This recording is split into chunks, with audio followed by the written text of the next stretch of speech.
बोले लाला रे कि हाँ पहले तो मैं तो को पवाऊं बाकी बात में मैं पाऊंगा। और न्याय ब्राह्मण से भाई मैंने चलेगी। बोले कि क्यों? बोले आज तो हमारे यहाँ मेहमान हैं, आज पहले मेहमान को पवा में बाकी बात में हम क्या बोलेंगे ना। मैं तो कोई बिना भोग लगाए पाई ना सकूं। सुदामा जी को कहा तो सुदामा जी कहने लगे क्या होगा कि लाला पहले तो मैं तो भोग लगाऊं बाद में मैं पाऊंगा। तो सुदामा जी कहने लगे तो कृष्ण भगवान कहने लगे ना आज तो कोई भोग लगाना पड़ेगा मैं बाद में पाऊंगा। तो ठीक है। सुदामा जी कहते हैं मैं अपनी पेट करूंगा तो तू अपनी पेट मतलब आदत। सुदामा जी ने क्या किया? लाला ने ये कहा है कि चमचम जब भोग लगाए लाला ये कहा है रसगुल्ला जब भोग लगाए रख दिया। एक एक करके सारे व्यंजन उठाए और व्यंजन उठा करके लाला को भोग लगाया और रख दिया। लेकिन सुदामा जी ने सारे व्यंजनों को एक उसमें रखा और निचोड़ दिया, अपनी स्वापी में निचोड़ दिया और निचोड़ करके सारे व्यंजनों का रस निकाल दिया। ध्यान दीजिए कथा को। कन्हैया कहने लगे बोले कि छोरे ब्राह्मण कहने तो मेरी घरवाली की सबरी मेहनत बेकार कर रही, इन्हें कितना बढ़िया बढ़िया व्यंजन बनाए और तेने सबरी को निचोड़ के रस निकाल दो। और मेरे सुदामा जी कहते कन्हैया मैं तो केवल तेरे प्रसाद का रसपान करता हूँ, व्यंजनों का स्वाद तो तू ही ले सकता है कन्हैया, मैं तो तेरे प्रसाद का रसपान करने वाला। बहुत हाथ हुआ। कन्हैया जी ने रात्रि में मखमल के चक्कर पर और सुदामा जी को सुनाया। प्रातः काल हुआ, कहा बोल के ब्राह्मण आया है, इसको स्नान करवाओ, बहुत तपस्या का फल लेकर के आया है।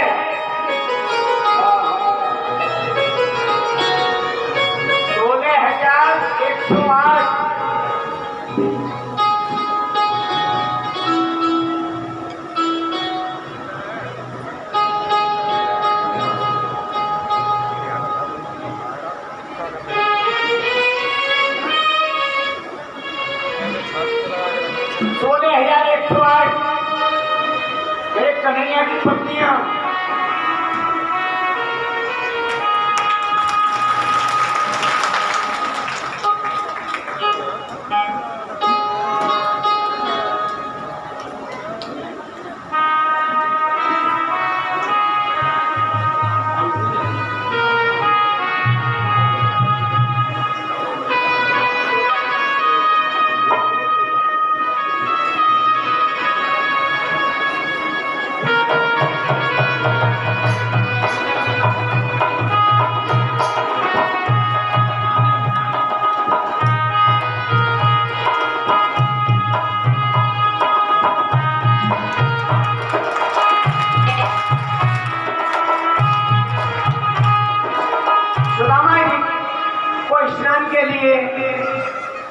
कन्हैया जी ने कहा प्रजापतियों से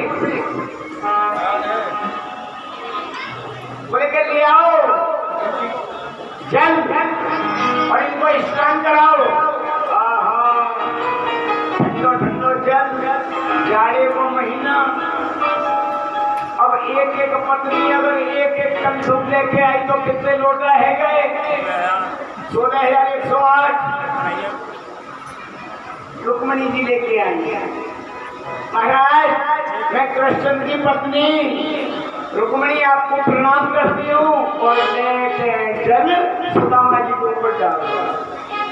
एक कलसा है और 2 कलसा है, 3 कलसा है, 4 कलसा है और सुदामा जी कांप रहे हैं। वो लाला कि हाँ वो लाला तो ये भाभी होती है घर में क्यों कही तू यहाँ पर मैं नगावत रहेगा ठंडे ठंडे पानी को तो मैं यहाँ बना सकते रह जाएगी तेरी भाभी वहाँ बैठी रह जाएगी।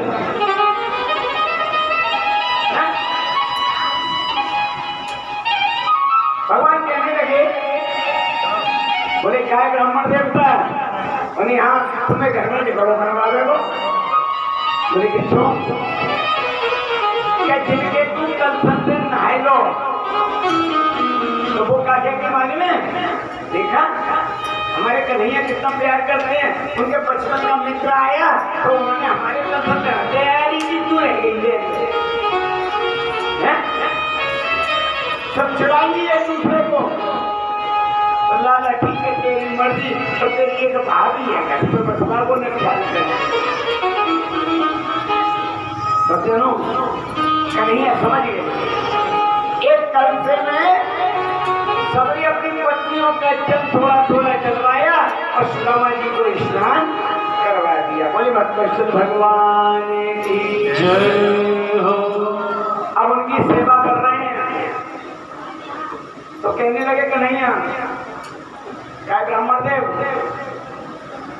कि हाँ वो तेने जो कही गई एक भाभी है तेरी। बोले हाँ लाला तेरी भाभी है तो भाभी ने वो कुछ दया होगो मेरे ने देवर के बताइए खावे को दया होगो अरे मैं तो मेरे को जाने ना जाते काबू के खाना वो भाभी ने कही नहीं बनाए के जवाब सुदामा जी समझ गए कहने को मेरी पोटली तो ना देखे नहीं तो सुदामा जी ने कांध में और पोटली छुपाने की कोशिश करी तो क्या है पोटली है सुदामा जी बोले कसी कह रहे हैं बोलना कछु तो दयो होगा। बोले कछु ना दयो हाँ कछु ना दयो ना दयो तो होगा मेरी भाभी ने दयो तो बोले खावे दइए खावे दयो होगा जैसे मेरे कन्हैया को सुदामा जी की पोटली दिख गई मेरे कन्हैया ने तुरंत पोटली छीन ली। बोली बसवेश्वर भगवान की। अब पोटली छीन ली। अब पोटली में से क्या किया बिना देखे मेरे कन्हैया ने एक मुट्ठी चावल दिया और पान कर लिया खा लिया। एक मुट्ठी चावल खा लिया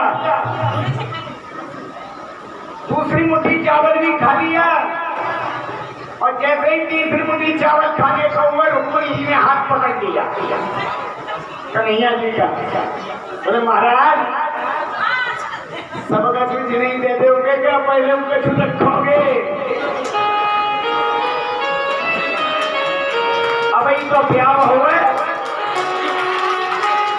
और हम कछु देख ना पाए और तुम सबरों मां छुआ मजे लुटा दे रहे हो बताओ। बोले महाराज अपने इनको बचा के रख लो। भक्तजनों जैसे ही सुदामा जी के चावलों का तीसरा रुक्मणी जी ने पकड़ लिया कन्हैया कहने लगे रुक्मणी तुमने बहुत अनर्थ कर दिया तुमने आज बहुत अनर्थ कर दिया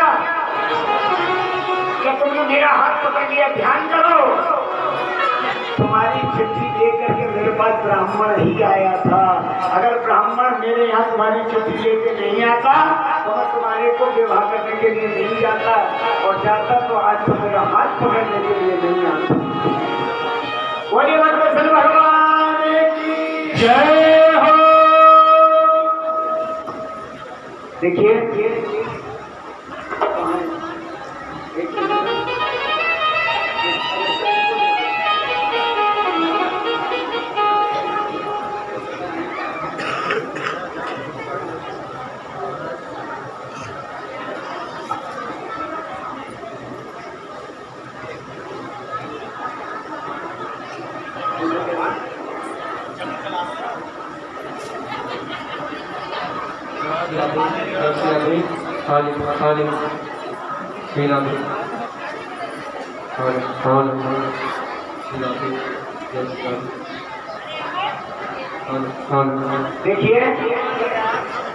भैया ऐसे मत नहीं गलत बात है सामने देखना पड़ जाता है ऐसे मत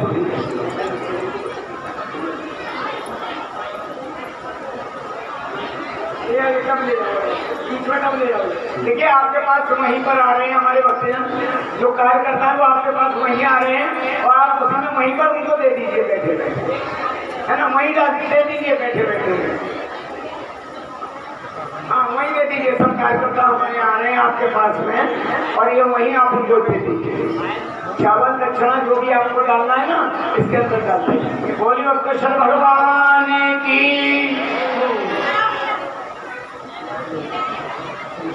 सुदामा जी के चावलों में से 2 मुट्ठी चावल कन्हैया खा लिया, तीसरे हाथ पर रुक्मिणी जी ने पकड़ लिया। कहा बोले कि रुक्मिणी तुमने बड़ा गलत कर दिया, सीरा दे। अरे लेके जा मोड़े बंदे कर ले हो, मतलब बोलवे के लिए एनर्जी ले जा रही है, संगना पानी उठिए जा रही है, या तो बोलवे की शक्ति और बढ़ जाए। बच्चों सुदामा जी ने बहुत आनंद के साथ कन्हैया कहने लगे, बोले के दादा एक बात बता, मित्र मेरे, बोले के हाँ, तेने जो कही कि तेरी भाभी है, बोले हाँ तो बोले कहने वो काट क्यों नहीं दी बोले क्या को? सुदामा जी पूछने लगे, बोले पहले तो तू दादा ये बता कि इतने के यहाँ पे जी हथकाई सब ये कोई कहते ये अड़ोसी पड़ोसी नहीं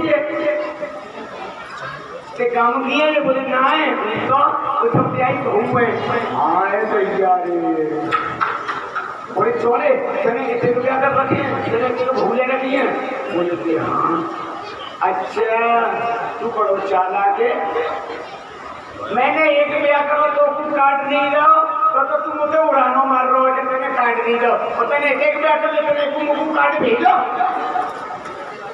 मेरे कन्हैया मुस्कुराने लगे, कहने ब्राह्मण के अरे अब मेरी बारात गई होगी तो तुम दूल्हा बना होगा, लगन चढ़ी होगी और हमारा हल्दी चढ़ी होगी, कंगन बताओ होगा और कई दवाइयाँ बजाओगे तेरी बारात हो गई, बारात वाले में का भय हो क्या भय हो? बोले घर से जा रहा हूँ अकेला, हमारे बहू लेकर के आ रहे हैं, हमारा कौन से वक्त से काट दे देते और कोरोना का समय चल रहा हूँ, 5 आदमी ले जाते परमिशन नहीं है, हाँ लॉकडाउन वैसे चल रहा हूँ। कन्हैया को काफी दिन हो गए, अपने यहाँ सुदामा जी को रखे हुए थे। एक दिन सुदामा जी ने कहा, बोले कि लाला अब तो वो कुछ चलना चाहिए।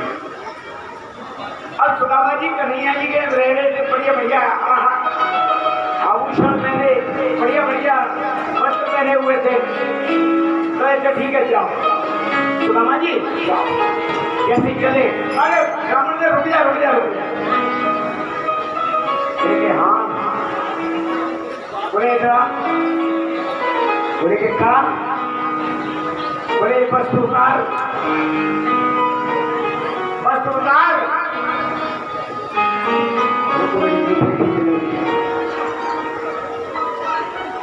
हे भगवान आज तक कबू इन्हें गाँव के वस्त्र जाए दे दे बच्चे नए नए आज ये सुदामा से नए वस्त्र उतरवा दे रहे हैं। जवानों से कहा बोले लाओ इनके पुराने वस्त्र फटी हुई धोती और दे दो इनको और नए वस्त्र उतरवा दिए और रख लिए। मेरे सुदामा कहते बोले कन्हैया तू बड़ो दयालु है, तू बड़ो दयालु है। सुदामा जी जाने लगे, फिर बुलाया, अरे ब्राह्मण देव बोले कि हाँ लाला का आवाज है। बोले मेरी घरवाली ने बिना आशीर्वाद दे डाला वो, अरे घरवाली ने आशीर्वाद तो दे जा। अच्छा लाला वो देख तू एक एक करके आ रही है। महाराज मैं श्री कृष्ण की पत्नी रुक्मिणी आपको चरणवंदना करती हूँ। सुदामा जी दोनों हाथ को कर दिए ऊपर और कहे अखंड सौभाग्यवती भव, तुम धाम तुम फलो पुत्रवती भव। एक आई, 2 आई, 3 आई, 4 आई। सुदामा जी के हाथ में सुदामा जी बोले लाला रे एक हाथ से आशीर्वाद दे दो। हाँ ब्राह्मण देव को एक हाथ से कब सुदामा जी जाते सुदामा जी जाते अब आशीर्वाद करो अखंड सौभाग्यवती रहो। कहने लगे लाला रे हमने यहाँ कहने आशीर्वाद छोटो करता हूँ। बोले हाँ ब्राह्मण देव जो छोटो को आशीर्वाद। फिर कह रहे हैं अखंड सौभाग्यवती रहो अखंड सौभाग्यवती रहो। जब नहीं 6 घंटा बोल बोल के पागल है जाती तो कम सुदामा जी का 16,108 नहीं लग गई आवत में। अब सुदामा जी आशीर्वाद तो कह रहे हैं हाथ तो धर लो यूं और फिर कह रहे हैं अखंड सौभाग्यवती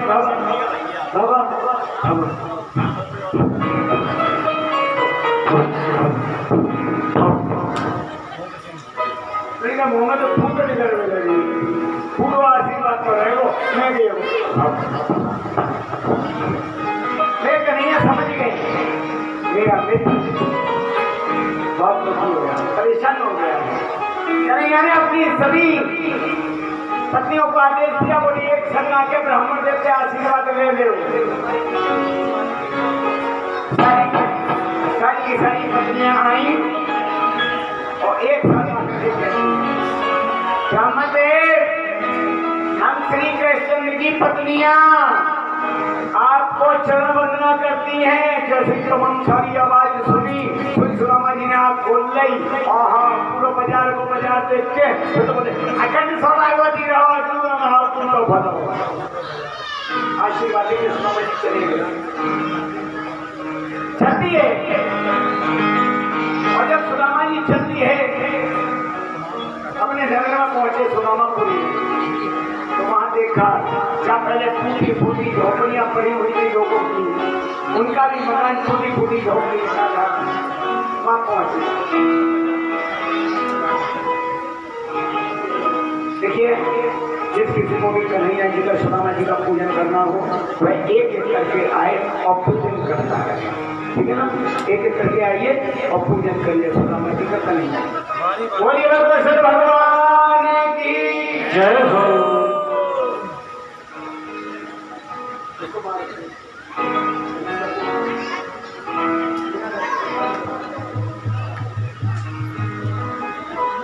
अब सुदामा जी अपनी सुदामापुरी में पहुंचते हैं तो वहां अपनी झोपड़ी को नहीं पाया। वहां पे बहुत बड़ा महल बना हुआ था।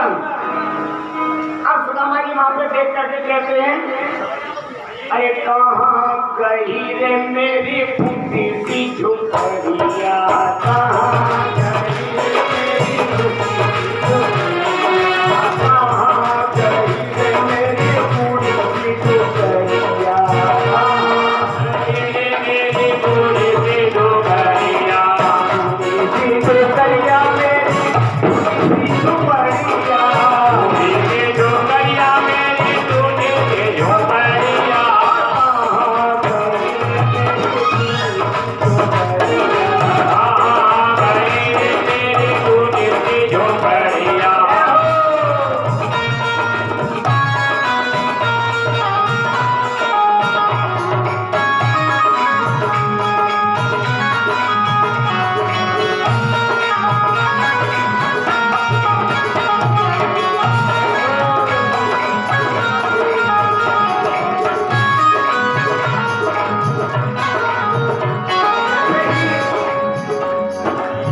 देखा वहां पर उनकी झोपड़ी नहीं थी और वहां पे गरबा नवाज लगा रहे थे।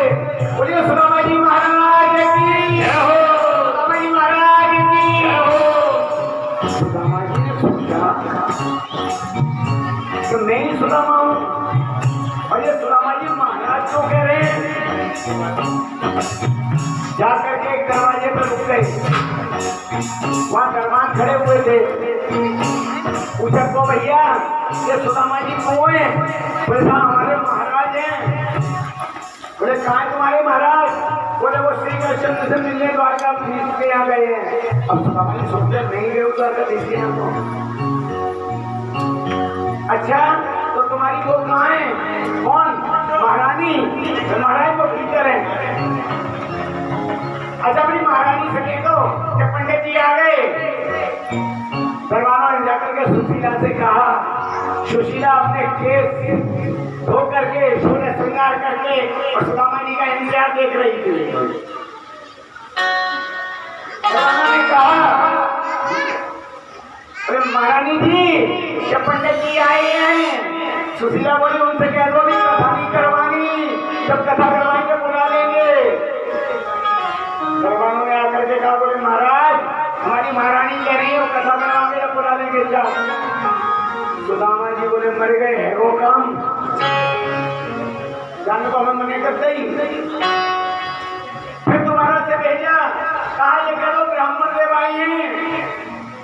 फिर दरबार पहुंचे, महारानी जी हाँ के दरवाजे पे ब्राह्मण देव आए हैं। फिर सुशीला कहती है ध्यान दीजिए, बोले आज मावस क्यों ना आए। ब्राह्मण से कह दो पूर्णमासी को नौता करेंगे जब आपने खाना खाएंगे। फिर देखिए बस मर गए। सुदामा जी बोले है वो काम। अब सुदामा जी के पास एक तोप बची है, एक तोप। और क्या तोप बची है? सुदामा जी ने दरबान से कहा, बोले अपनी महारानी से कह दो। क्या कहा कि तुम्हारे भी आ गए। वो आ गए। दरबान ने कही, महारानी जी हाँ कि तुम्हारे भी आएंगे। भाई आई। और जैसे ही सुशीला आई, सुदामा जी पीछे 10 कदम हो गए। और भगवान दूर दूर दूर महाराज मैं आपकी धर्मपत्नी सुशीला हूँ। कहने लगे ना भैया तू सुशीला ना है। बोले क्यों? अरे मेरी सुशीला तो पूरी झूली सी, मुंह में दांत नहीं है, पेट में आंख नहीं, ऐसी। और तू तो भैया हो महारानी सी सेठानी सी लग रही है। बोले तू मेरी सुशीला ना है। सुशीला कहने लगी, बोले कि महाराज हाँ कि जब जे आवे ना तो नारायण आवे ना तो मोटापे समझ लेके आ जाए। अच्छे अच्छे पैसा वाले को देख लियो, अरे पैसा होगा हाँ सेठानी मोटी मोटी। तो कहने लगी सुशीला, अरे केवल कृष्ण की रात को आई, केवल कृष्ण की रात को आई, केवल कृष्ण की रात को आई, केवल कृष्ण की रात को आई। उड़ाए गए मोरे मुख चुनरिया, उड़ाए गए मोरे चुनरिया, उड़ाए गए मोरे मुख चुनरिया, उड़ाए गए मोरे मुख चुनरिया।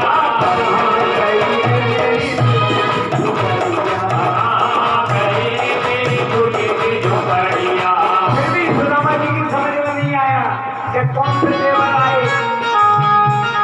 फिर कहते हैं सुशीला, मोर मुकुट के सिर पे तो है, मोर मुकुट के सिर पे तो है, मोर मुकुट के सिर पे तो है, मोर मुकुट के सिर पे तो है।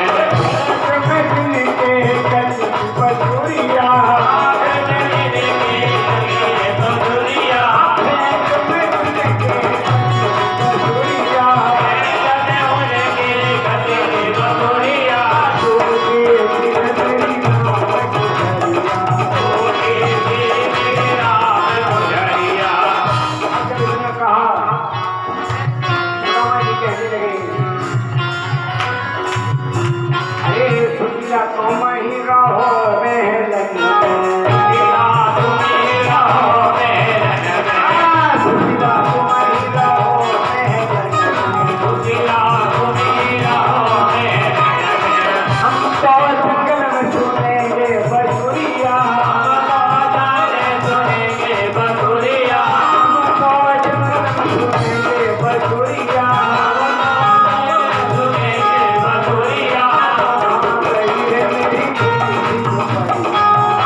बोले तुम इन महलों में रहो, हमको महलों की आवश्यकता नहीं है सुशीला, हम तो जाकर के भगवान के जंगल में ही बंसुरी सुनेंगे। सुशीला बोली बोले प्रभु जब आप ही इस महल में नहीं रहेंगे तो ये मेरे महल किस काम का? हम भी तुम्हारे साथ चलते हैं। जैसे चले तो वही पीछे से आवाज आई, अरे सुदामा, देखा सुदामा जी के महल में से अंदर से रखकर नहीं है चले आ रहे हैं। क्या बात है? बोले प्रभु मेरे को ये आपका धन दौलत आपका नाम लेने के लिए मेरे को अभिमान आ जाएगा। कन्हैया कहते हैं, बोले कि नहीं सुदामा, ये मेरा दिया हुआ तुम्हारे को प्रसाद है, इसलिए इसमें तुम्हें अहंकार नहीं आएगा। बच्चों सुदामा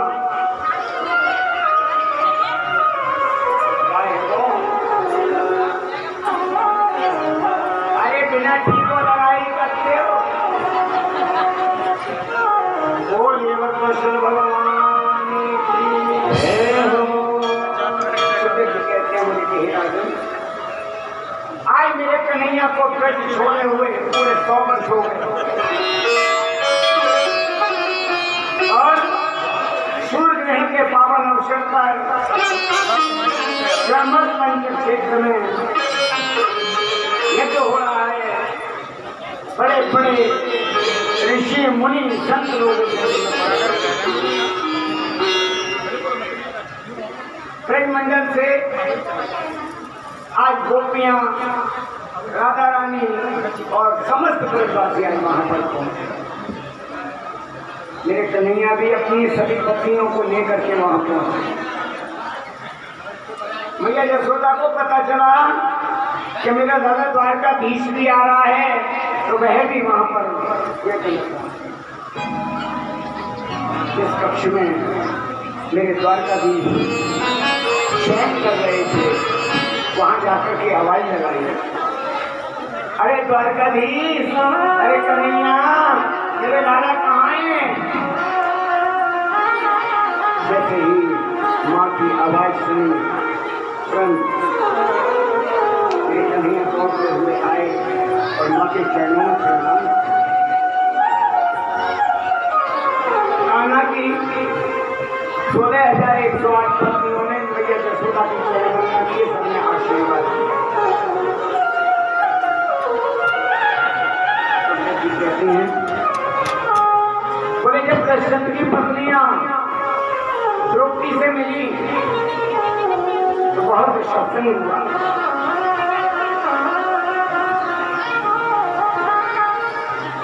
जब रुक्मिणी जी को मालूम पड़ा कि राधा रानी भी आई हैं, रुक्मिणी जी राधा रानी से मिलने के लिए जाती हैं। भैया एक कर गए, तुमने कहा करवाए लोग पूजन को रखो, सब कथा को रखे मारे श्री राधे भैया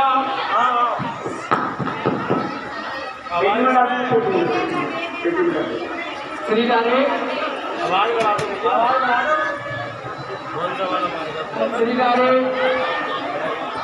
भैया, आप लोग सभी शांतिपूर्वक आइए एक करके।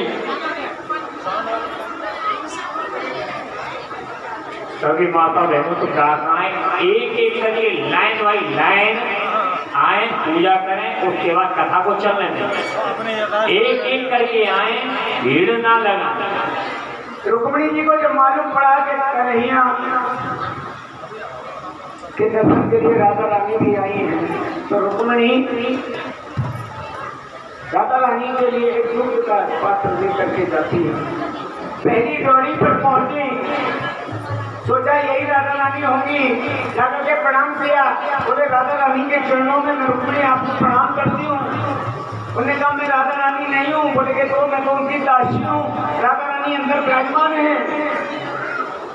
सोचा रुक्मिणी जी ने कि जब राधा रानी की दासी इतनी सुंदर है तो राधा रानी कैसी है।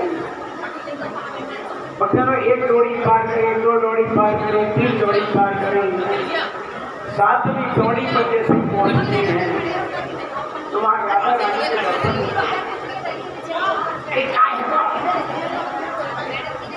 को हल्ला मचाई रही हो। अरे हरी तो होती बारी हो और चश्मा बारी हो।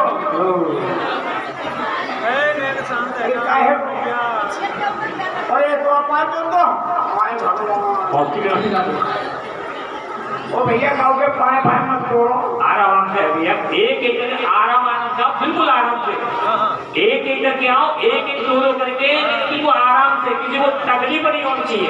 राधा रानी के पास रुक्मणी जी आई और आकर के वह दूध का लोटा दिया और कहा, बोले के राधा रानी ये कन्हैया जी ने आपके लिए भेजा है जैसे मेरे लिए। राधा रानी एक घूंट में सारा का सारा दूध पान कर दिया। और सुनो, जिस दिन से मेरे कन्हैया ने ब्रज को छोड़ा था उस दिन से राधा रानी ने एक जल की बूंद भी ग्रहण नहीं करी थी। आज उन्होंने पूरे टुकड़े का पान कर लिया। रुक्मिणी जी लौट करके आई तो देखा कन्हैया जी के पैरों में छाले पड़े हुए थे। कहा, बोले क्या प्रभु आप कहीं गए थे क्या? बोले नहीं। बोले फिर आपके पैरों में छाले? तो कहने लगे रुक्मिणी जी आपने ही मेरे पैरों में छाले दिए हैं। बोले मैंने? बोले कि हाँ तुमने। बोले मैंने कैसे दे दिए? बोले आपने रुक्मिणी जी राधिका जी को दूध पान कराया। बोले कि हाँ कराया। बोले आपने खोलता हुआ दूध राधा जी को पिलाया। राधा जी के हृदय में मेरे चरण रहते हैं और दूध जैसे दिया छाले।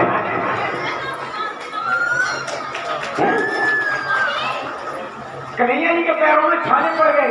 राधा जी के हृदय में कन्हैया जी के चरण हैं और कन्हैया जी के हृदय में राधा जी के चरण हैं।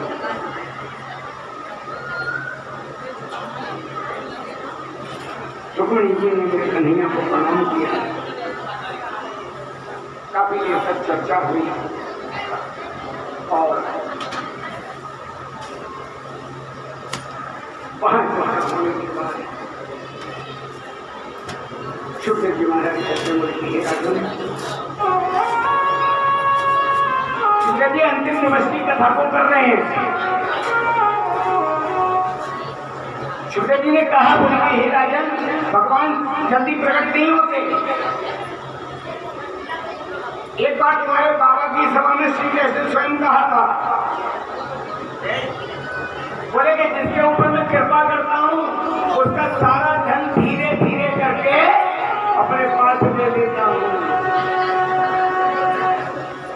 और जब व्यक्ति काफी दुखों को भोगने के बाद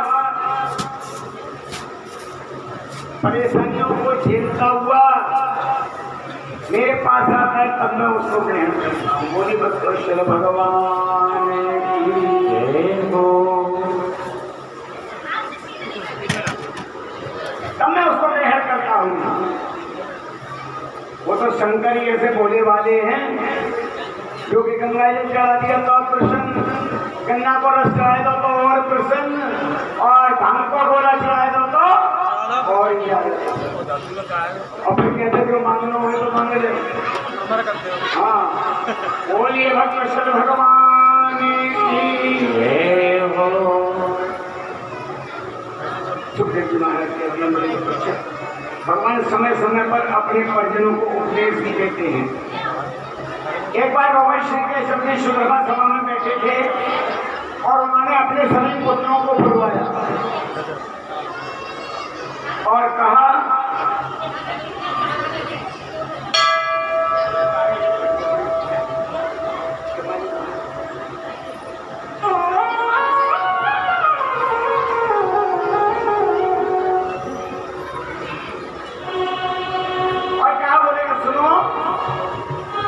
व्यक्तियों को बिगड़ने के 4 साधन होते हैं।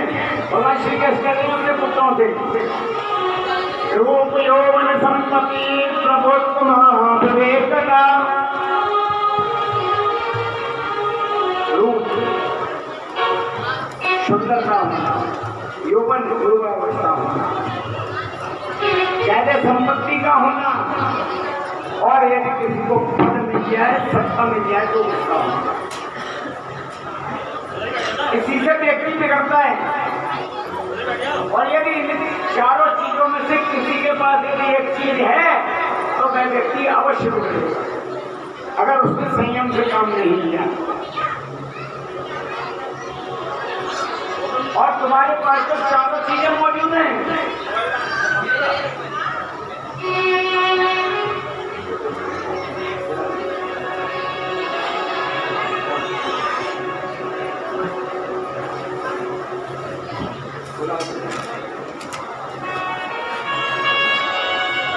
भगवान कृष्ण के पुत्र कहने लगे, बोले ये सब बातें आप हमको क्यों बता रहे हैं? भगवान कृष्ण कहने लगे, बोले आपके पास चारों चीजें मौजूद हैं, चारों चीजें मौजूद हैं। आप रूपवान भी हो, सुंदर हो, युवावस्था के हो, धन संपत्ति बहुत है, तुम द्वारकाधीश के पुत्र पौत्र हो, और तुम्हारे पास सत्ता है। लेकिन मैं तुमसे इसलिए कह रहा हूं कि कोई भी कार्य ऐसा मत करना जिससे कि तुमको हानि होगी। बोले सुनो बेटा, तुम लोग संतों का अपमान मत करना,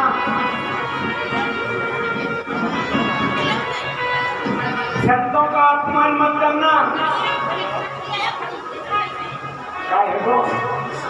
फोटो खींच रहा है, फोटो सेल्फी चल रही है, सेल्फी। बोल वृंदावन में हरि राज की जय हो। कभी किसी संत से हाथ प्रद करके अपमान मत कर देना, हंसी मजाक मत कर देना, क्योंकि मैं संतन को दास और संत मेरे मुकुटमणि, संत मेरे मुकुटमणि, मैं सत्य को दास और संत मेरे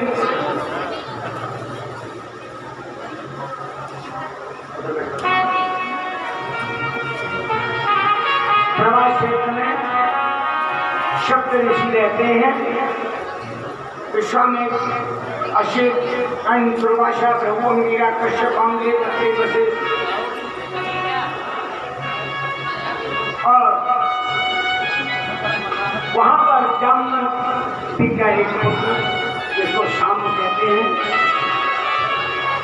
भगवान के पुत्र पौत्र उस शाम के पेट में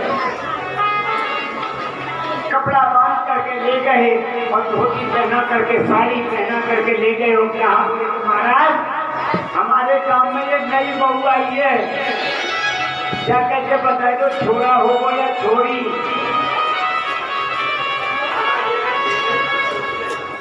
ऋषियों को क्रोध आ गया, उन्होंने कहा कि ना तो जाके छोरा होगा और ना अगर छोरी, ये तुम्हारे वंश का नाश करने वाला इसके मुंह से पैदा होगा। श्राप लग गया। आज भगवान के कुटुंबों को श्राप लग गया जी।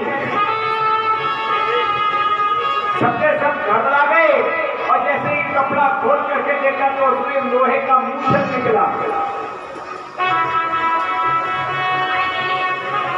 भगवान ने सोचा इन्होंने मेरी बात पर ध्यान नहीं दिया, इसलिए इनको ऐसा होने के लिए श्राप लग गया। सुनो,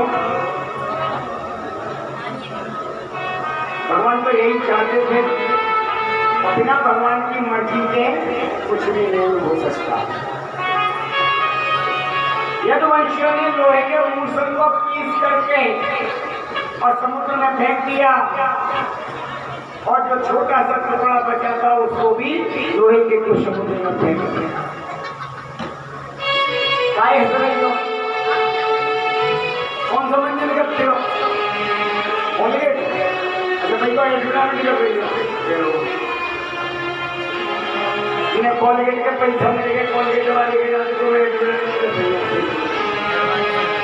अरे भैया ने कथा सुन रहे हो?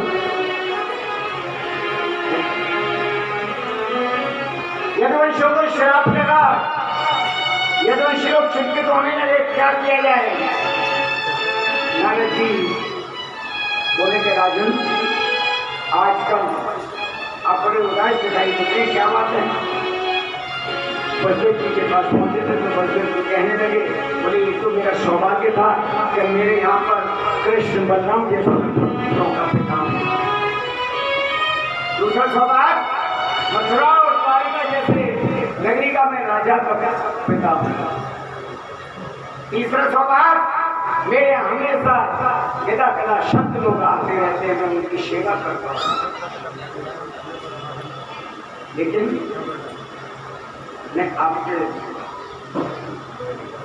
एक बात कहना चाहता हूँ, निवेदन करना चाहता हूँ कि आप मेरे को ये बताइए भागवत धर्म है क्या, भागवत धर्म किसे कहते हैं। नारद जी बोले कि राजन जो प्रश्न आपने मुझसे किया है वही प्रश्न राजा जनक ने नव योगेश्वर से पूछा।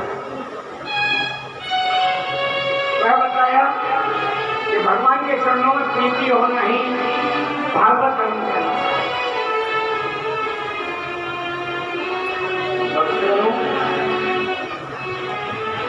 जिस समय पर द्रौपदी की साड़ी खींची जा रही थी उस समय पर द्रौपदी ने अपने पतियों को लेकर उनसे प्रार्थना करी कि मेरे को बचा लो। भीष्मपिता में से प्रार्थना करी मेरे को बचा लो, लेकिन किसी ने नहीं बचाया। लेकिन बचाया तो किसने? जब कोई व्यक्ति मेरे कन्हैया से संबंध बना लेता है ना तो वह उस संबंध को निभाता है। मैंने आप लोगों से कल भी कहा था और परसों भी कहा था, जब कथा प्रारंभ जब भी कहा था, क्या भगवान से जब तक संबंध नहीं बनाएंगे जब तक आपके भगवान के प्रति प्रीति नहीं बढ़ेगी, प्रेम नहीं बढ़ेगा। और जब आप भगवान के साथ संबंध बना लेंगे तो आपकी प्रीति हो जाएगी।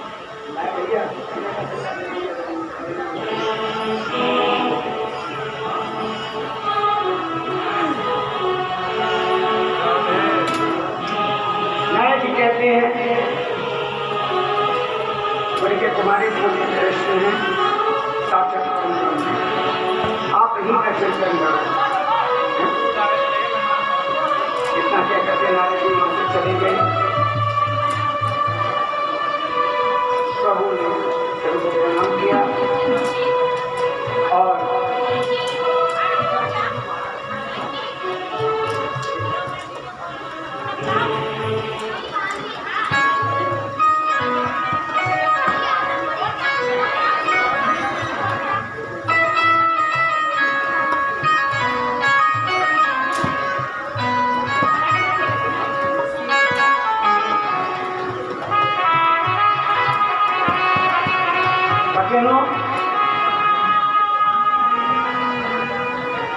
कलयुग में मिलने का केवल एक ही साधन है, कन्हैया से मिलने का।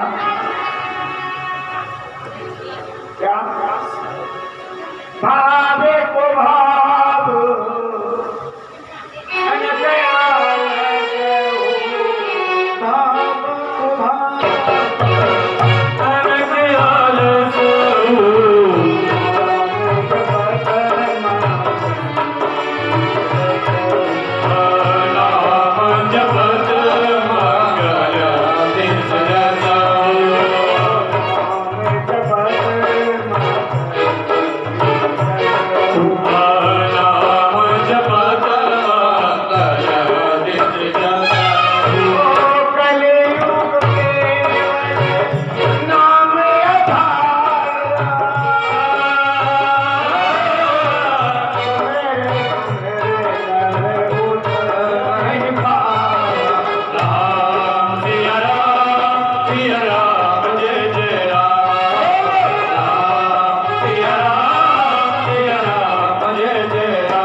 प्रभु प्रकट हो जाएंगे।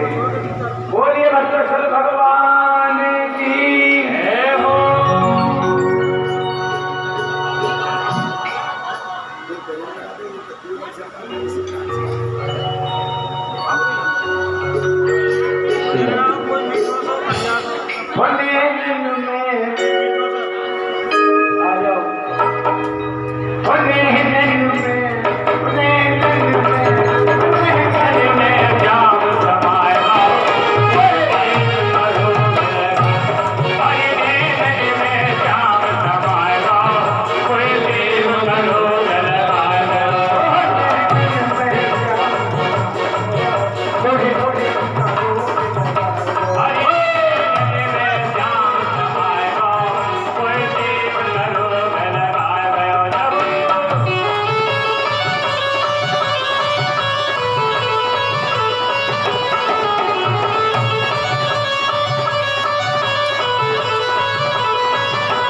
महाराज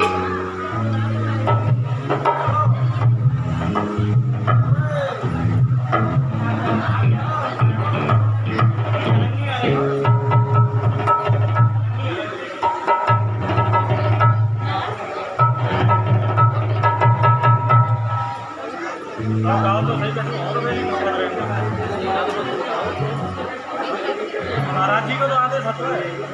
बोल चावा बिहारी लाल सुपर किशोर सरकार की हो। एक सौभाग्य की बात है, अभी ये हमारे लिए रुक्मिणी और कन्हैया बने, इनकी अभी शादी हुई। अभी आज दिन पहले ही शादी हुई है इनकी, और कितना बड़ा सौभाग्य। ऐसे लोगों को मैं ठाकुर की कृपा समझता हूँ। ठाकुर की कृपा से ही हमको कथा भागवतों में स्वरूप बनने का अवसर प्राप्त होता है। दूसरी बात, मैं आप सब लोगों को ये बता देना चाहता हूँ कि यहाँ पर किसी की कोई पर्सनल भागवत नहीं थी। यहाँ पर तो ये सब ठाकुर की कृपा है, और उसी की कृपा से आप लोगों को भागवत सुनने का अवसर प्राप्त हो। इसलिए सब लोग आनंद लीजिए और कथा भागवत को सुनिए, respond करिए। और वृंदावन बिहारी लाल की जय हो। सुखदेव जी महाराज कहते हैं, बोले कि हे राजन, एक राजा यदु महाराज के वंश में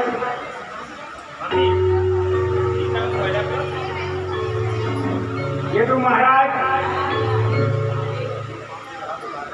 ने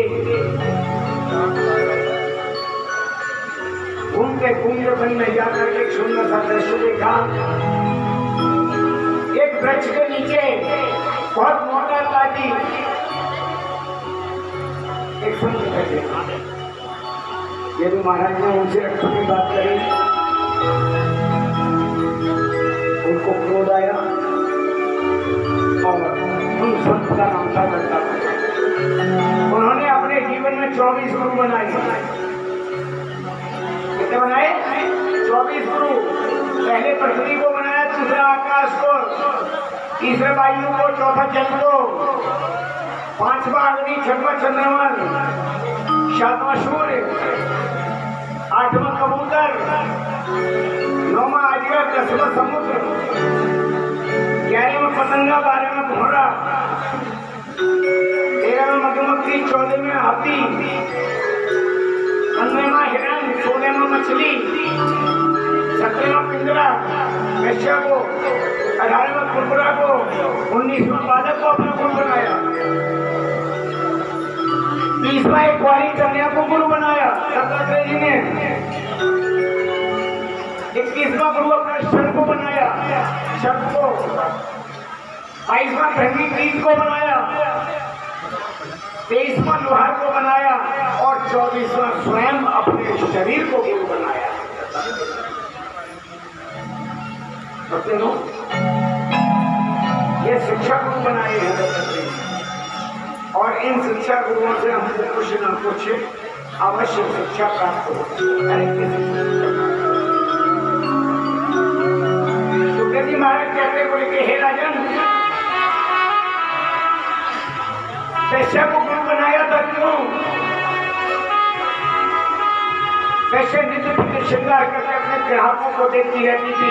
एक दिन मन में आया तो जितना मैं ग्राहकों के लिए अपना श्रृंगार करके बैठी हूँ, मैं कन्हैया के लिए सोचा करके बैठी होता। उसने ग्राहकों के लिए श्रृंगार करना छोड़ दिया और कन्हैया का श्रृंगार करना शुरू कर दिया, और उसको मेरे कन्हैया प्राप्त हो गए। बोलिए बक्रेश्वर भगवान। दत्तात्रेय जी ने राजा यदु को अपने प्रवचन दिए, तो राजा यदु एकदम शर्म से सब झुक गया और दत्तात्रेय जी के चरणों में प्रणाम किया और चले गए।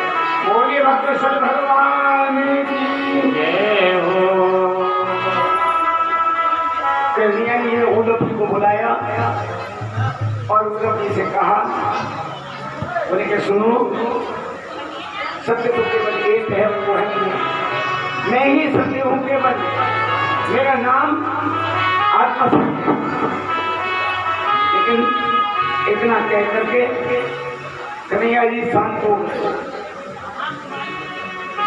यदुवंशियों की बुद्धि बिगड़ चुकी थी, बुद्धि खराब हो चुकी थी, प्रकृति आ गई थी। बलराम सिंह के समझाने लगे, बेटे क्यों डरते हो, क्यों झगड़ते हो, लेकिन नहीं माने। उधर की पति का धाम चले गए, 4-5 लोग बचे, सारे के सारे लोग समाप्त हो गए। बचे लोग प्रभास क्षेत्र में जब यदुवंशी लड़ रहे थे, सारे अस्त्र शस्त्र समाप्त हो गए। जो लोहे का मूसल घिस करके जो समुद्र में फेंका गया था, उसे यदुवंशियों ने उसके एरका नाम की घास निकली और उसको उखाड़ उखाड़ के एक दूसरे को मार करके मर गया। मेरे प्रभु पटक के नीचे बैठे थे, उनके तलवे में पैर के तलवे में हीरा था। पहेली आया, पहेली ने समझा यह कोई हिरण बैठा है, तो जो मूसल था, मूसल का जो छोटा सा हिस्सा था उसको मछली खा गई थी और उसको पहेली ने मछली को पकड़ा, उसके अंदर से लोहे का टुकड़ा निकला, उसको तीर के आगे लगाने वाला लोहे का एक। पहेली ने तीर चलाया, वह तीर सीधा मेरे कन्हैया के चरणों में जाकर के लगा। जब आकर के देखा तो मेरे कन्हैया का चरण आकर के क्षमा मांगी। कन्हैया ने कहा, बोले कि नहीं, तुम्हारा कोई दोष नहीं है, ये तो सब मेरी रचना है, मेरे विधि का विधान है। वही कन्हैया गौरव गांव को चले गए और अर्जुन जब जिस समय पर अपने हस्तिनापुर पहुंचे, सारी तो भगवान हम लोगों को छोड़ करके चले गए। सुखदेव जी चाहते हैं तो राजा परीक्षित की मृत्यु को टाल सकते, लेकिन सुखदेव जी महाराज ने राजा परीक्षित की मृत्यु को नहीं टाला और ना ही राजा परीक्षित ने अपनी मृत्यु को टलवाया। सुखदेव जी महाराज इतना कह करके और अपने सिंहासन से खड़े और पूछा, बोले कि राजन अब बताओ तुम्हारी मृत्यु होगी कि नहीं? तो राजा परीक्षित कहने लगे, बोले कि गुरुदेव जब मैंने जन्म ही नहीं लिया तो मेरी मृत्यु कैसे होगी? मैं तो एक आत्मा हूँ और जब आत्मा जन्म ही नहीं लेती तो फिर मृत्यु का सवाल क्या उठता है? इसलिए मेरी मृत्यु नहीं होगी। सुखदेव जी महाराज ने राजा से कहा और राजा परीक्षित ने सुखदेव जी महाराज का पूजन किया। अरे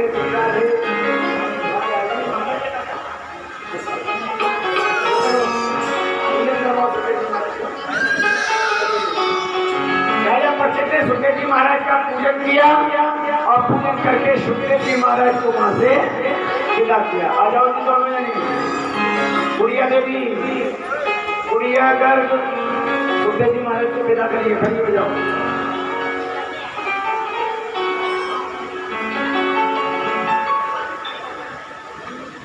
सुखदेव जी महाराज का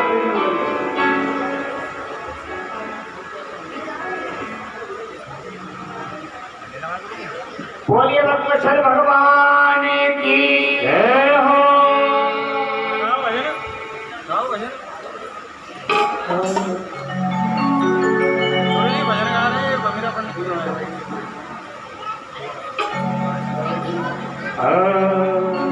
सुखदेव जी का पूजन हो रहा है, कहा अरे खुले गए भाग्य हमारे। सुखदेव जी को गुरु की पदवी दी गई।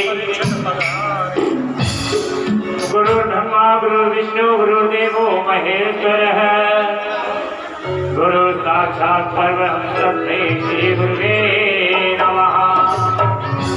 खुल गए भाग्य हमारे तुझे देव पधारे भाग्य हमारे तुझे देव पधारे हमारे तुझे देव पधारे हमारे तुझे देव पधारे खुल गए भाग्य हमारे तुझे देव पधारे भाग्य हमारे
बोल गुरु भगवान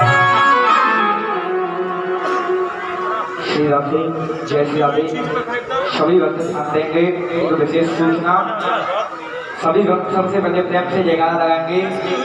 बोले भागवत महापुराण की, व्यासी महाराज की, सुखदेव भगवान की। आइए श्री आनंद जन कल्याण ट्रस्ट वृंदावन की शाखा आगरा द्वारा महाराज श्री ब्रजेश भारद्वाज गुरु जी के द्वारा श्रीमद् भागवत कथा का आयोजन दिव्यांग बच्चों की सहायता हेतु की जा रही है। महाराज जी ने एक से एक कथा करने का द्रव्य संकल्प दिया है, जिसमें महाराज श्री के द्वारा आपके यहाँ पर जो कथा हो रही है वो 29वीं कथा हो रही है। जिन भक्तजनों ने इस कथा में व्यवस्थाओं को संभाला है, महाराज श्री उनको व्यासपीठ से आशीर्वाद देंगे। अतः मंच से जिन जिन भक्तों का नाम लिया जाएगा वह मंच पर आकर व्यास भगवान से आशीर्वाद ग्रहण करेंगे। श्री राधे जय श्री राधे। सबसे पहले श्री लक्ष्मी नारायण मंदिर के जो मेन आचार्य हैं वो व्यासपीठ पर आ जाएं और सम्मान लें।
अभी यहाँ पर लेकिन अभी कुछ कार्य चले गए हैं, उनकी धर्मपत्नी है,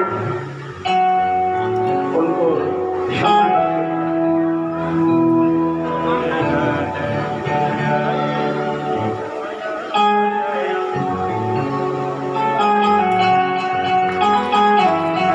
सभी भक्त तालियां बजा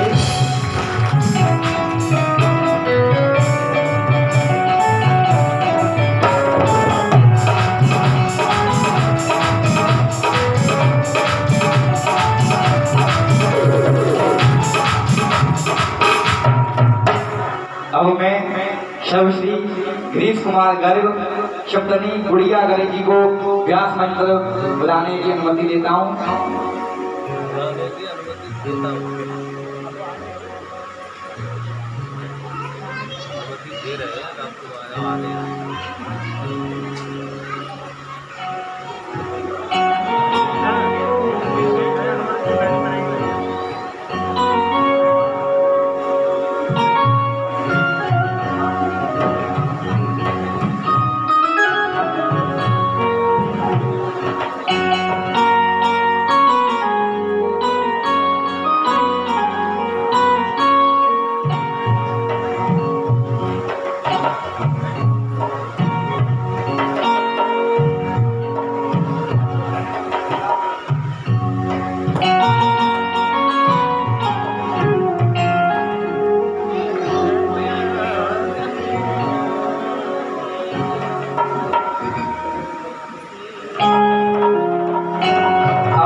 श्री धूलीचंद श्रीमती भूदेवी या सीट पर आ जाएं।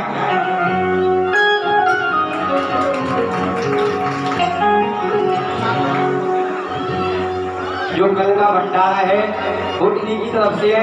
भक्तगण जोरदार तालियों से स्वागत करेंगे।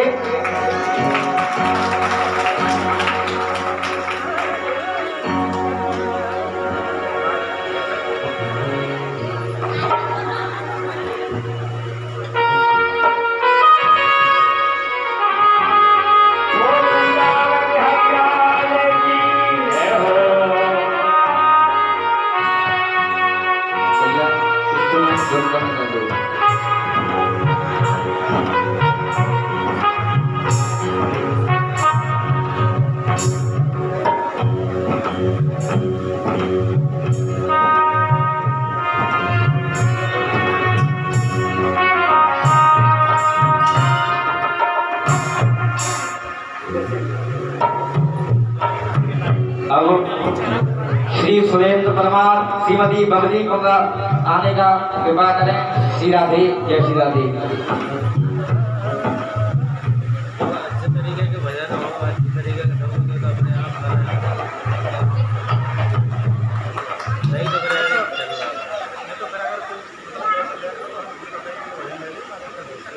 नहीं काम का है नहीं ये भजन अपनी तरफ तो पूरा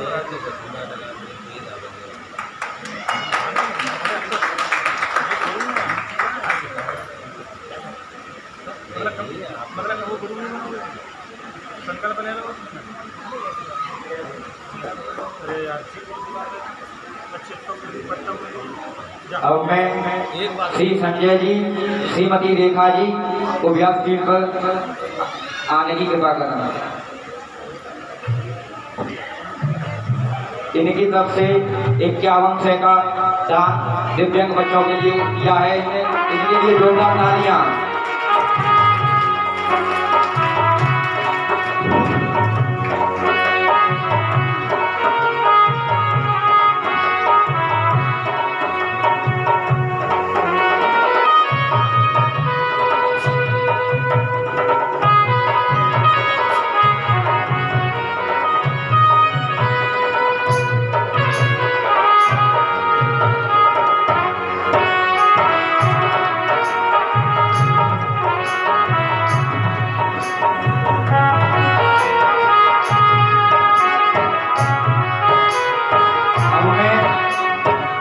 श्री सुरेंद्र चौधरी जी श्रीमती अनिता सिंह को व्यास मंच में आने की अनुमति देता हूँ और श्री राजी महाराज से आशीर्वाद ग्रहण करें। श्री राधे, जय श्री राधे।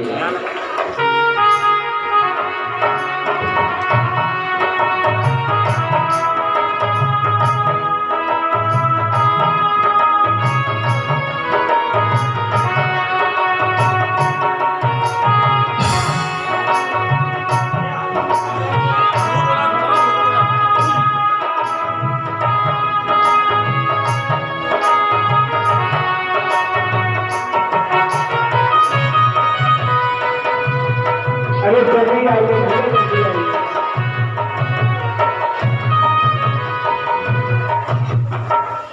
ये जोते धक्का दे देती तो ये उठी चली जाती है। छोड़ दे, तू छोड़ दे, अपने आप फैसला कर।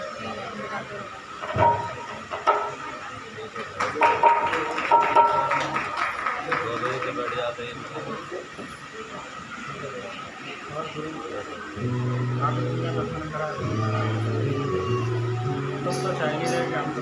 हमारे श्री सुरेंद्र चौधरी जी की ड्यूटी पर तैनात होने के कारण उपस्थित नहीं हो पाए। अब मैं श्रीमती करिश्मा हिंदुजा जी को व्यासपीठ पे आने की अनुमति देता हूँ और श्री व्यास जी महाराज से आशीर्वाद ग्रहण करें।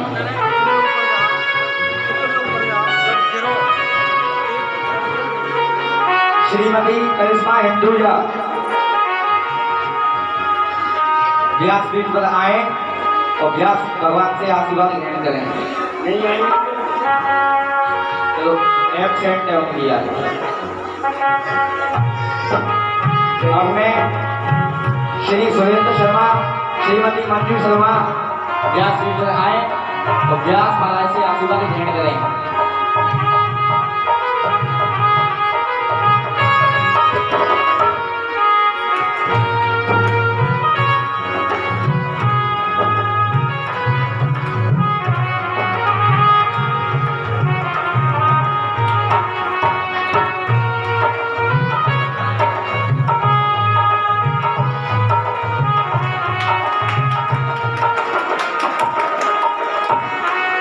श्री सुरेंद्र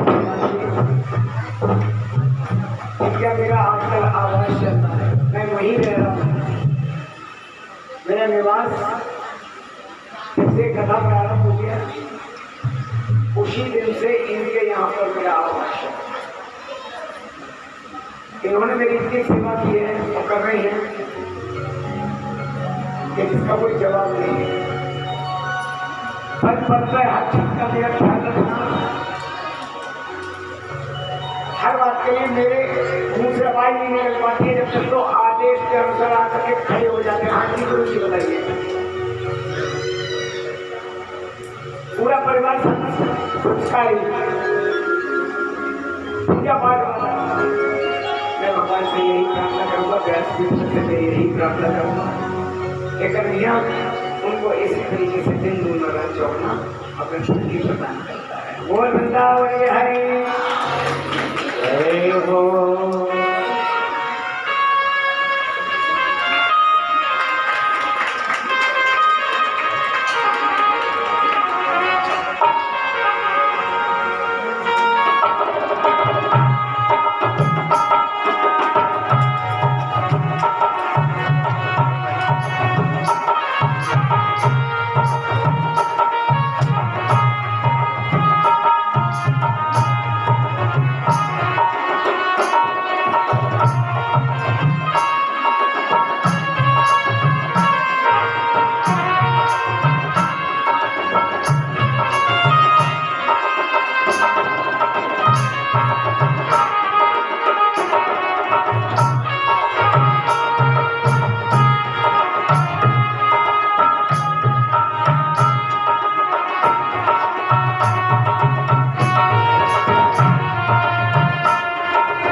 श्री नरेंद्र कुमार गर्ग व्यासपीठ पर आए और महाराज जी का आशीर्वाद ग्रहण करें।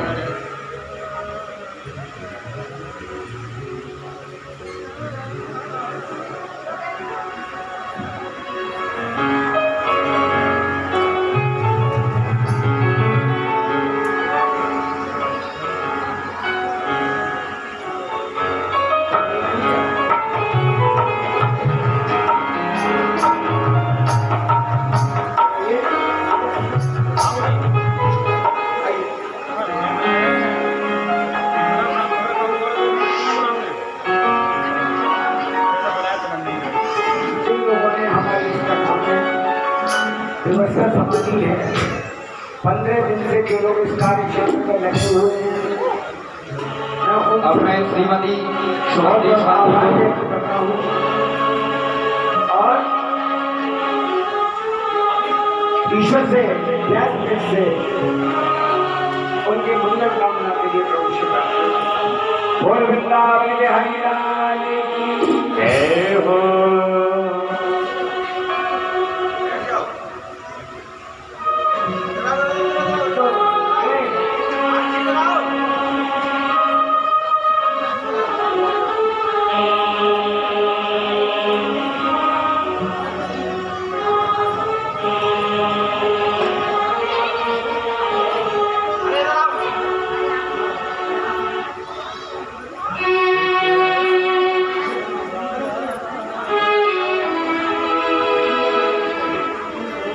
श्रीमती मीना देवी व्यासपीठ पर आए और महाराज जी का आशीर्वाद ग्रहण करें।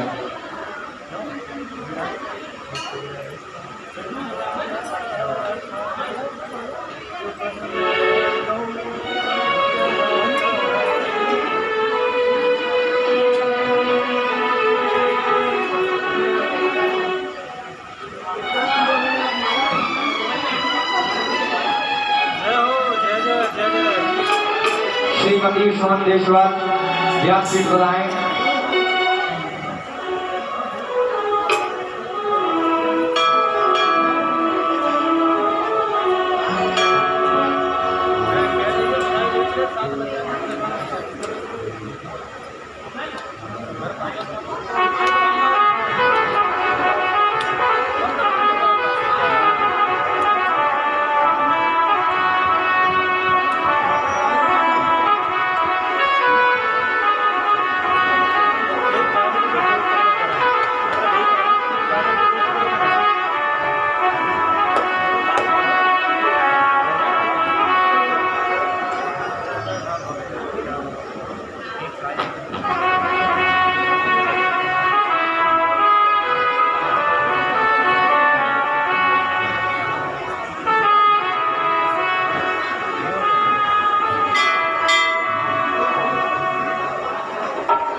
श्रीमती सरोज देवी व्यासपीठ पर आए और महाराज जी का आशीर्वाद ग्रहण करें।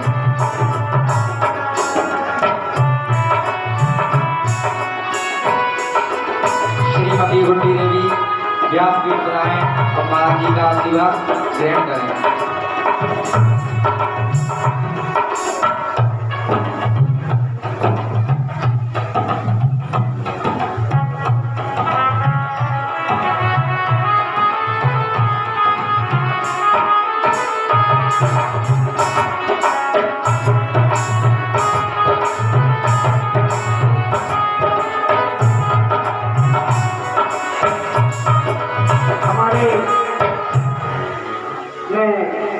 विनोद जी और श्रीमती ममता को अपने पास आने के लिए व्यासपीठ पर अनुरोध करूंगा। हमारे विनोद जी ने हमारे को सेवा दी है। बेचारा अपने काम छोड़ करके 2-2 घंटे हमारी सेवा में लगे रहे हैं। सुबह हमारे पास वाहन लेके लिए आना, कथा स्थल पर, और शाम को कथा स्थल के बाद उनको निवास पर छोड़ना। इन्होंने अपनी पूरी सेवा दी, अपना काम छोड़ करके।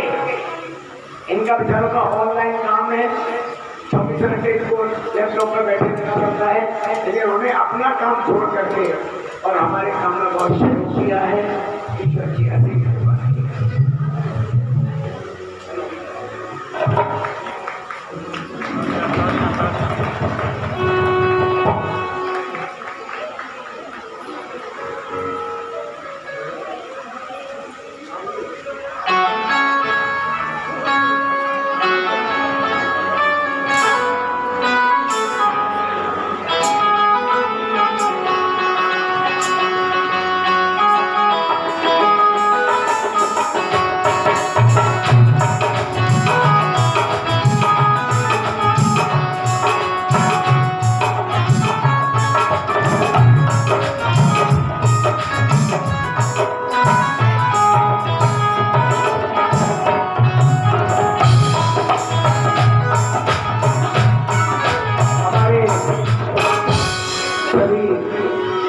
व्यवस्थापकर्ताओं ने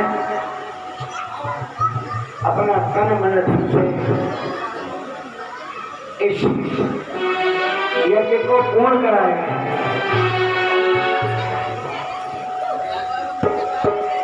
यज्ञ को पूर्ण कराया। मैं व्यासपीठ में से उन सबको आशीर्वाद देता हूँ, आप सबको आशीर्वाद देता हूँ कि आप लोगों ने अपना समूह निकाल करके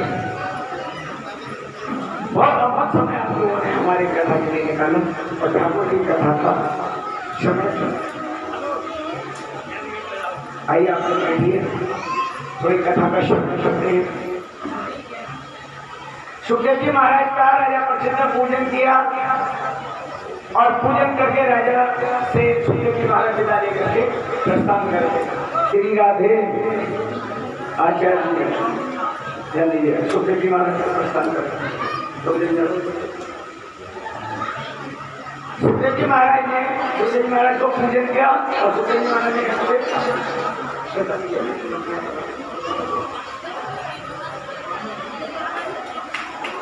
सुखदेव जी के चरणों में बार बार प्रणाम।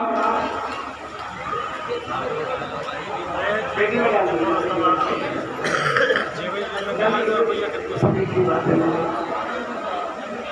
सुखदेव जी को अपनी प्रशंसा सुनने की आदत नहीं है।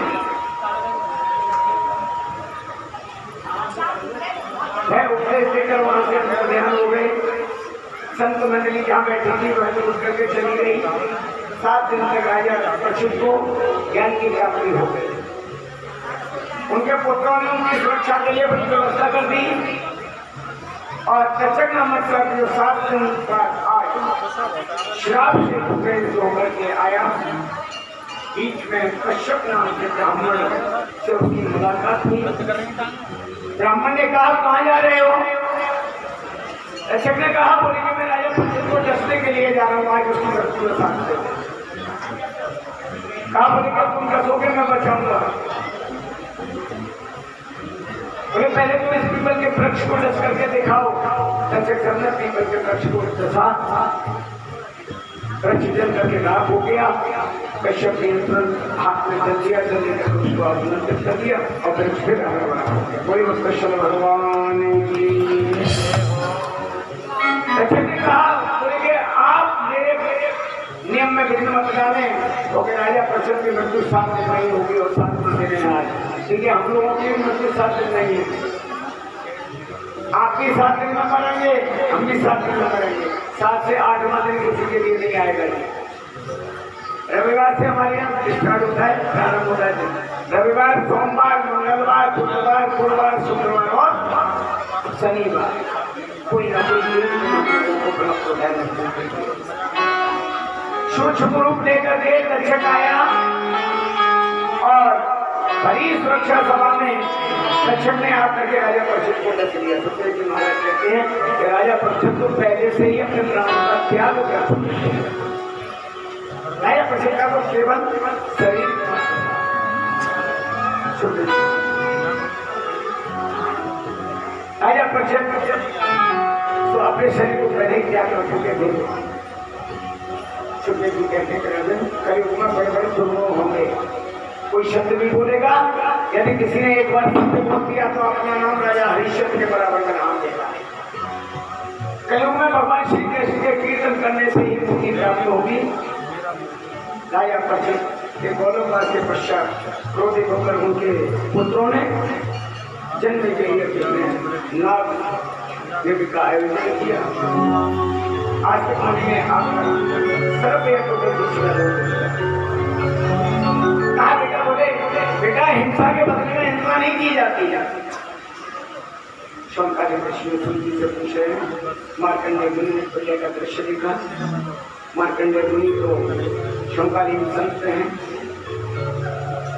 और सूर्य बोले मार्कंडेय ने जो प्रजा देखा वह प्रजा केवल माया का प्रजा था। सूर्य बोले मैं केवल माया का प्रजा था। मार्कंडेय पानी में डूब गए, पानी से ऊपर नीचे होते रहे, तब उनको उस विशाल जलाशय में एक बड़ी वृक्ष दिखाई दिया और उस वृक्ष पर करारविंदे पदारविंदम मुखारविंदे विनिवेशयन्तम पटकं कुटे शयानम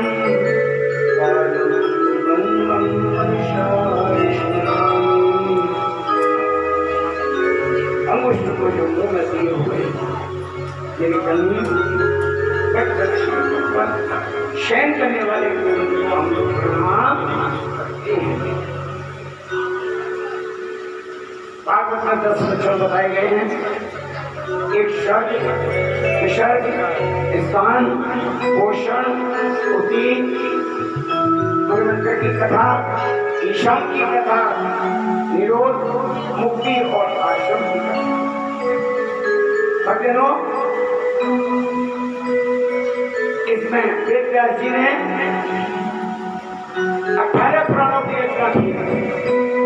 पहला ब्रह्म पुराण जिसमें 10,000 श्लोक, दूसरा पद्म पुराण जिसमें 55,000 श्लोक, विष्णु पुराण 23,000 श्लोक, शिव पुराण 24,000 श्लोक, लिंग पुराण 11,000 श्लोक, गरुड़ पुराण 19,000 श्लोक, नारद पुराण 25,000 श्लोक, मत्स्य पुराण 14,000 श्लोक, अग्नि पुराण 15,400 श्लोक, मार्कंडेय पुराण 9,000 श्लोक, वामन पुराण 10,000 श्लोक, बारहभवन पुराण 24,000 श्लोक, श्रीमद् भागवत पुराण 18,000 श्लोक, गुरु पुराण 17,000 श्लोक, ब्रह्मण पुराण 12,000 श्लोक, स्कंद पुराण 31,000 श्लोक और 31,000, भविष्य पुराण 14,500 श्लोक, ब्रह्म पुराण 18,000 श्लोक। भक्तों, श्रीमद् भागवत कथा में प्रथम स्कंद में 19 अध्याय जिसमें अपनी ज्ञान वैराग्य और आत्मज्ञान के पुत्र को गोकर्ण व्याख्यान नारद प्रसन्न राजा परीक्षित को श्राप लगना और उनका गंगा तट पर जाना, वहाँ शुक्र जी द्वारा राजा परीक्षित को ज्ञान का उपदेश देना। द्वितीय स्कंद में 10 अध्याय हैं, जिसमें नारद ब्रह्मा संवाद, अवतार वर्णन, 24 सृष्टियों की उत्पत्ति का वर्णन किया गया है। तृतीय स्कंद में 33 अध्याय, उत्तम संवाद, हिरण्याक्षपद, कदम जी को वंश का वर्णन, कदम जी का प्राकट्य और कपिल भगवान का देव उद्देश्य, कपिल भगवान का चतुर्थ स्कंद 31 अध्याय, सती चरित, ध्रुव चरित और ध्रुव के वंश का निरूपण किया गया।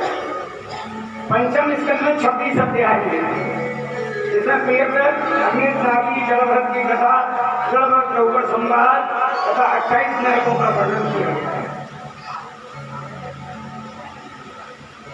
षष्ठम अध्याय स्कंद 19 अध्याय है, जिसमें अजामिल, गुरु हत्या परिणाम और बलकर्ण की उत्पत्ति का वर्णन किया गया। सप्तम स्कंद में 15 अध्याय, जिसमें पहला चरित्र नरसिंह भगवान के प्राकृतिक कथा का वर्णन किया गया। अष्टम स्कंद में 24 अध्याय, गजेंद्र उत्थान, समुद्र मंत्र, वामन चरित्र एवं मत्स्य अवतार का वर्णन किया गया। नवम स्कंद में 24 अध्याय, सूर्यवंश में राम कथा और कृष्ण वंश में, चंद्रवंश में श्री कृष्ण भगवान की कथा का वर्णन किया गया। दसवें स्कंद में 90 अध्याय, जिसमें भगवान श्री कृष्ण की लीला, गोकुल वृंदावन, मथुरा, द्वारका लीला का वर्णन किया गया है। भगवान के विवाह का, रुक्मिणी मंगल का वर्णन किया गया है। एकादश स्कंद श्री कृष्ण को सम्राट यदुवंशियों को श्राप लगने की कथा और युद्ध वंशियों का आपस में संघार, भगवान का शवांगमन और पूर्व पीतापति का अंत जाने की कथा का वर्णन किया गया है। द्वादश अध्याय में 13 अध्याय, इसमें कलयुग के दुर्गों का वर्णन, भगवान नाम की महिमा, शुक्र जी का राजा परीक्षित को अंतिम उपदेश दे करके और आशीर्वाद करके जाना, राजा परीक्षित की मृत्यु होना, जल्दी यज्ञ करना, आचरण द्वारा उनको समझाना, मार करने का माया प्रलय देखना और भागवत का शामिल का वर्णन किया गया है। अपने मुख आज हम सभी लोगों ने यहाँ बैठकर 7 दिन तक श्रीमद् भागवत का श्रवण किया। भागवत का प्रथम स्कंद है मेरे भगवान का दाहिना हाथ। भागवत है क्या? भागवत कोई साधारण पोथी नहीं है, भागवत कोई साधारण किताब नहीं है। दाहिना चरण है भगवान के, और भागवत का द्वितीय जो स्कंद है वह भगवान का बायां चरण है। तृतीय स्कंद एवं चतुर्थ स्कंद भगवान के दोनों हस्त, पंचम और षष्ठम भगवान के दोनों जंघाएं, सप्तम स्कंद भगवान की कटी भाग है, अष्टम एवं नवम वर्णन प्रभु के पक्ष स्कंद है, दसम प्रभु का मुखारविंद है, एकादश प्रभु का उठा हुआ हाथ है और द्वादश भगवान के दोनों हाथों का दर्शन है। बोलिए कृष्ण भगवान की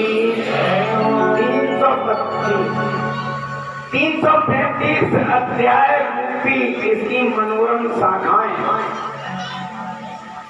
अत्यंत सुबह कर रही है और 18,000 श्लोक रूपी पत्ते समस्त कामनाओं को पूर्ण करने वाले हम सभी को अपना आशीर्वाद प्रदान कर रहे हैं।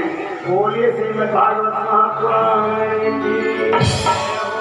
महाराज कहते हैं पहले वेद से गंगा श्रेष्ठ है, देवताओं में अच्युत श्री कृष्ण श्रेष्ठ है, वैष्णव में शंकर श्रेष्ठ है, उसी प्रकार पुराणों में श्रीमद् भागवत महापुराण श्रेष्ठ है।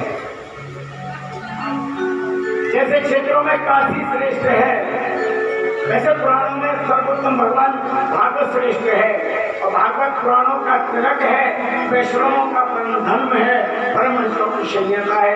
भक्ति ज्ञान वैराग्य की इसमें त्रिवेणी रहती है। ऐसी भागवत त्रिवेणी में आह्वान करें तो हमको अवश्य गोविंद की प्राप्ति हो जाती है। बोलिए तो श्री भगवान की जय हो। तो आइए हम एक श्लोक का उच्चारण करेंगे। पहले मैं बोलूंगा, उसके बाद हम सब लोग आप लोग बोलेंगे। नाम संकीर्तनम, नाम संकीर्तनम, यश यस् सर्व पाप प्रणाशनम, सर्व पाप प्रणाशनम, प्रणामो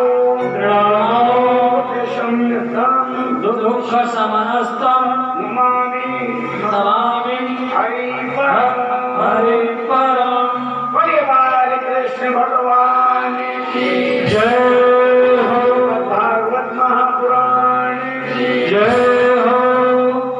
आप सभी ने जो अपना अमूल्य समय निकालकर श्रीमद् भागवत कथा का श्रवण किया, मैं आप सभी मातृशक्तियों को व्यासपीठ पर से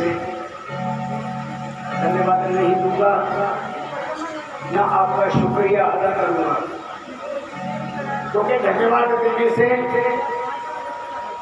शुक्रिया देने से एक हमारे ऊपर आपका जो कर्जा है ना, वो कर्जा खत्म हो जाएगा। मैं आपको आपके कर्जे से अपने को मुक्त नहीं करना चाहता। आप लोगों का इतना प्रेम,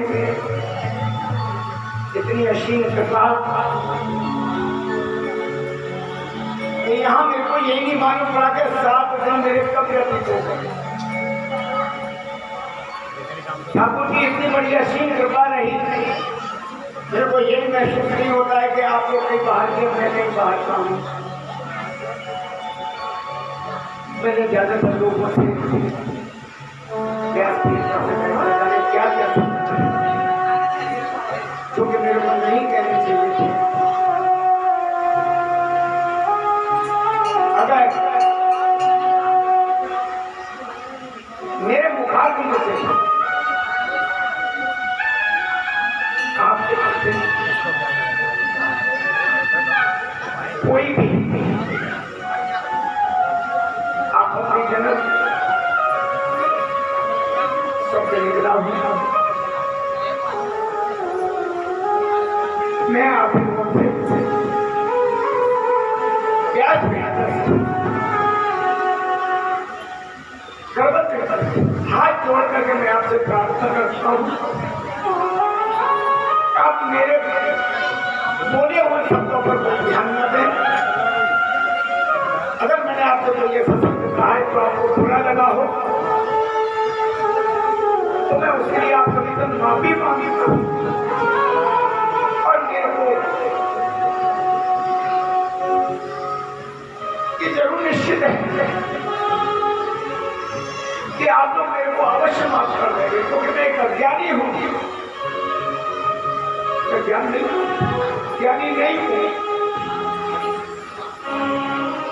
मैं अज्ञानी हूँ।